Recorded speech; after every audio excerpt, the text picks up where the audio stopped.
앞서 보신 것처럼 정부가 사회적 거리두기와 현행 방역 수준을 이 설 연휴까지 연장하기로 밝혔죠. 하향될 것이란 기대감도 있었지만 왜 다시 연장이라는 카드를 꺼냈는지 김문영 기자와 하나하나 짚어보겠습니다. 안녕하세요.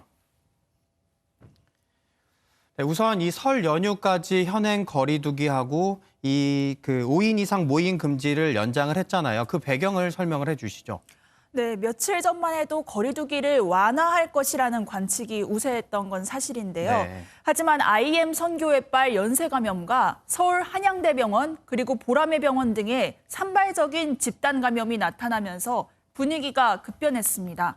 특히 설 연휴를 앞두고 수도권의 주말 이동량이 30% 이상 급증하고 확진자 1명이 몇 명을 감염시키느냐를 보여주는 감염 재생산 지수도 다시 1을 넘어서면서 어제 거리두기 현행 유지 결정을 하게 됐습니다. 당국은 방심하면 하루 수천 명의 확진자가 나오는 4차 대유행이 올 수 있다고 경고했습니다. 예. 다만 소상공인의 어려움과 방역 피로도를 감안해 일주일 후 거리두기 단계와 집합금지 등의 조치가 다시 조정될 가능성은 남아 있습니다. 형평성 논란도 큰 만큼 내일은 공개 토론회를 열어 거리두기 조정 의견을 수렴한다는 계획입니다. 네, 감소 추세를 보여서 좀 완화됐으면 하는 바람이 있습니다.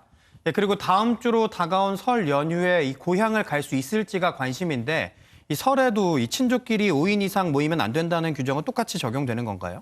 네, 그렇습니다. 최대 명절인 이번 설 연휴에도 5인 이상 모임 금지 조치는 그대로 유지가 되는데요. 네. 거주지가 다른 가족 5인 이상의 모임은 안 된다는 겁니다. 궁금증이 많은 만큼 몇 가지 사례를 들어서 설명드리겠습니다. 네. 우선 서울에 사는 4인 가족이 대전에 있는 부모님 2분을 만나러 가게 된다면 5인 이상 모임 금지 위반입니다. 네. 또 마찬가지로 반대로 멀리 떨어져 사는 부모님이 역기성을 해서 서울에 사는 4인 가족을 보러 간다고 해도 역시 안 됩니다.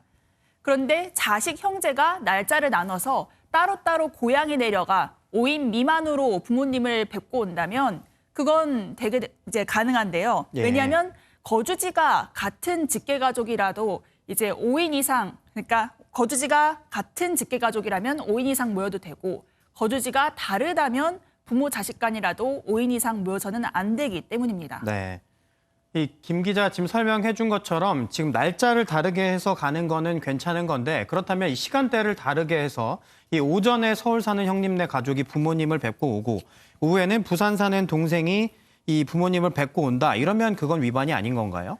네. 이게 사실 5인 이상 모임 금지라는 게 애매모호합니다. 네. 그래서 당국은 5인 이상 모임 금지는 같은 시각, 같은 장소에 모이지 말라는 의미다. 이렇게 설명하고 있거든요. 예. 시차를 두고 거주지가 다른 자식 형제가 부모님을 뵙고 온다면 딱히 규정 위반이라고 할 수는 없을 것 같습니다. 예. 이번 금지 조치를 위반하면 감염병 관련 법률에 따라 10만 원 이하의 과태료가 부과되는데요.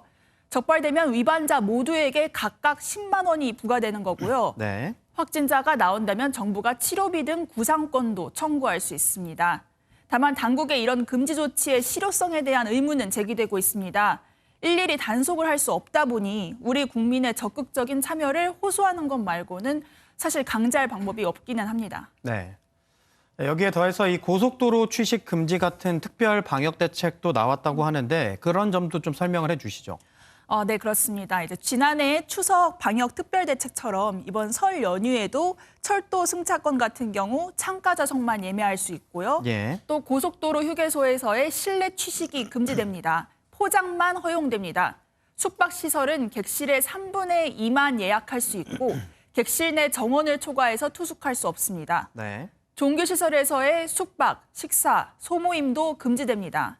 고궁 등 국공립 문화예술시설은 이용할 수 있는데 사전 예약제로 운영되고 네. 수용 가능 인원의 30%만 들어가거나 두 칸을 띄어 앉아야 됩니다. 네. 네, 그리고 앞서 기사에서도 전해드리긴 했지만 뭐 헬스장이라든지 뭐 공연장에서 규제가 완화되는 것도 있다면서요?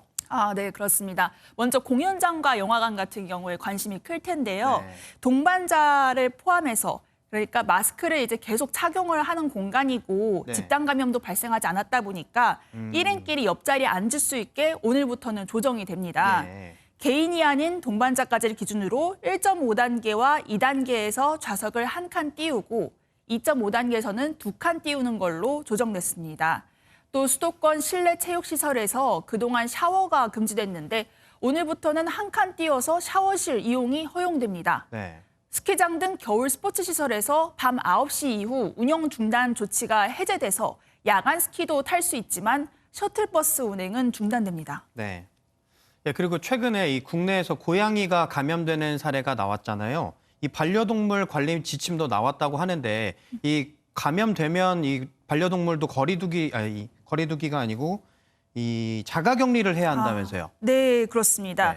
네. 코로나19 확진자에 노출이 된 적이 있고 예. 의심 증상을 보이는 개와 고양이 같은 경우는 시도 동물위생시험소에서 검사를 하도록 했습니다. 예. 반려동물에게 코로나19 양성이 확인된다면 자가격리를 해야 하고 네. 자가격리가 어려운 경우에는 지자체 여건에 따라 위탁보호 돌봄 서비스를 활용하도록 했습니다. 네.